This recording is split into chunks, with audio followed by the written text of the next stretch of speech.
జై శ్రీరామ్, జై శ్రీకృష్ణ. మీరు న్యూస్లో చూసే ఉంటారు.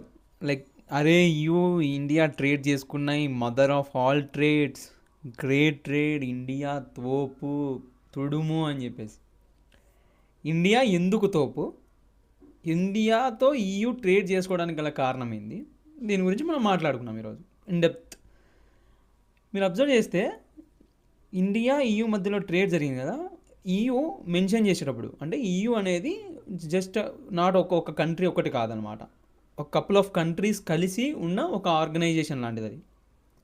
దానికి హెడ్ ప్రెసిడెంట్ కావచ్చు, వీళ్ళు ఇద్దరు వచ్చి మాట్లాడి పోయినారు, డీల్ కుదుర్చుకొని పోయినారు. బాగుంది, సూపర్. ఇంతవరకు ఎందుకు చేసుకున్నారంటే మెయిన్ రీజన్ ఇండియా యొక్క పాపులేషన్. ప్రపంచంలో ఉన్న మెజారిటీ ఆఫ్ ద కంట్రీస్ వాళ్ళ యొక్క డెమోగ్రఫీ డిక్లైన్ అవుతుంటే, అంటే పాపులేషన్ లేక అందరూ ముసలోళ్ళు అయిపోతుంటే ఇండియా ఈజ్ గ్రోయింగ్, రైట్? అదొక మెయిన్ రీజన్. మీరు అందుకని అబ్జర్వ్ చేస్తే వాళ్ళు మెన్షన్ చేస్తారనమాట మీటింగ్లో, ట్రేడ్ గురించి అగ్రీ చేసిన తర్వాత. ఏమని? India we're going to tap 2 billion people, market of 2 billion people. వాళ్ళకి జస్ట్ మార్కెట్ అంతే. ఎవ్రీ వన్ ఈజ్, మనం ఏంటంటే జస్ట్ వాళ్ళ ప్రోడక్ట్స్ మనల్ని అమ్మడం కోసం ఏదైతే ఒక ప్రోడక్ట్ చేసుకున్నారు వాళ్ళు, అది ఫస్ట్ మన మైండ్లో పెట్టుకోండి. పీపుల్ ఉన్నారు కాబట్టి ఇండియాకి వచ్చినారు. అదే ఒకవేళ ఇదే డెమోగ్రఫీ ఏదైతే మనం ఎగ్జాంపుల్ యూరోప్ కావచ్చు, జపాన్ కావచ్చు, ఇలాంటి డెమోగ్రఫీ కన్నా మనది అయ్యి ఉంటే వచ్చేవాళ్ళు కూడా కాదు, కన్ను కూడా ఎత్తేవాళ్ళు కాదు. So demography important. ఆ డెమోగ్రఫీ ఉంటేనే వస్తారు. అదే ఒకటి, వాళ్ళ ప్రోడక్ట్ సెల్ చేసుకోవడం కోసం వచ్చినారు, ఫస్ట్ థింగ్. సెకండ్ అంటే మనం కూడా ఇద్దరికీ మ్యూచువల్ అండర్స్టాండింగ్ అది. మనం కూడా మన ప్రోడక్ట్స్ ఏవైతే ఉన్నాయో, rice, clothes, multiple products, cars కావచ్చు, ఇవన్నీ యూరోప్కి ఎక్స్పోర్ట్ చేయొచ్చు, అది ఈజీ అవుతుందని చెప్పేసి రెండు కంట్రీస్ యొక్క మధ్యలో సంబంధం ఇది. బ్యూటిఫుల్, అంత బాగుంది. బట్ మీరెవరూ చూడండి, one of the most important thing, disintegrate అవుతుంది. డిస్ఇంటిగ్రేట్ అయిపోతుంది అని మోదీ పాయింట్ ఆఫ్ వ్యూ నుంచి చూసిన నేను. ఎట్లనో చెప్తాడు అని. డిసింటిగ్రేట్ అంటే ఏంటి అంటే, ఒక గ్రూప్ ఆఫ్ కంట్రీస్ కలిస్తే యూరోపియన్ కాంటినెంట్, ఆ European continent is going to be divided.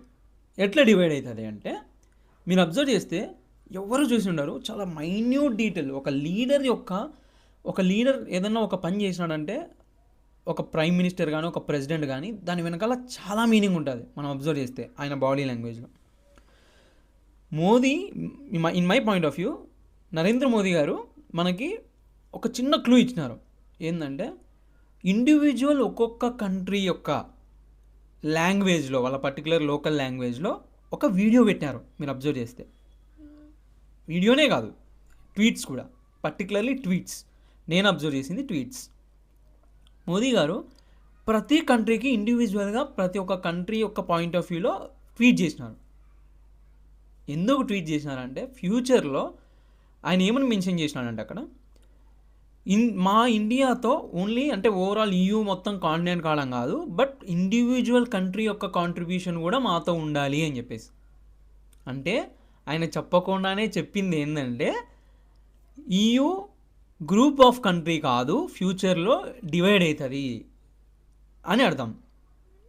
ఇండైరెక్ట్గా ప్రతి ఒక్క ఇండివిజువల్ కంట్రీ నుంచి మాకు కాంట్రిబ్యూషన్ కావాలి. ఎందుకంటే ఫ్యూచర్లో యాక్చువల్లీ ఇప్పుడు అనేది ట్రంప్ యొక్క అలై, యాక్చువల్లీ అమెరికా అలై, ట్రంప్ సైడ్ ఉండాలి యాక్చువల్లీ. బట్ ఇప్పుడు వస్తున్న అంటే ట్రంప్ చేస్తున్న స్టేట్మెంట్స్, లైక్ ట్రంప్ డాలర్ అనేది ఏదైతే పడిపోతుందో దానివల్ల వీళ్ళు ఏం చేస్తారంటే, వాళ్ళు in future they go some of the countries ఏవైతే యూలో ఉన్నాయో అవి రష్యాకి సపోర్ట్ చేస్తాయి, రష్యా సైడే మగ్గు చూపుతాయి. అప్పుడు డిసింటిగ్రేట్ అవుతాయి, అనేది డిసింటిగ్రేట్ అవుతుంది. ఒక లీడర్ పెట్టిన ట్వీట్లో ఎంత మెసేజ్ ఉంటుంది అనేది మనకు తెలియదు, but every tweet has its value. So థింగ్స్ని చూసే పర్స్పెక్టివ్ మార్చుకోండి, అది చాలా ఇంపార్టెంట్. మనం లైక్ జస్ట్ నార్మల్గా చూస్తాం, బట్ దాంట్లో కూడా ఒక మ్యాటర్ ఉంటుంది. ప్రతి దాంట్లో ఒక మ్యాటర్ ఉంటుంది. ఆయన ఒక పదం చెప్పినా ఎవరైనా సరే, అది ఏ లీడర్ అయినా సరే. సో జై శ్రీరామ్.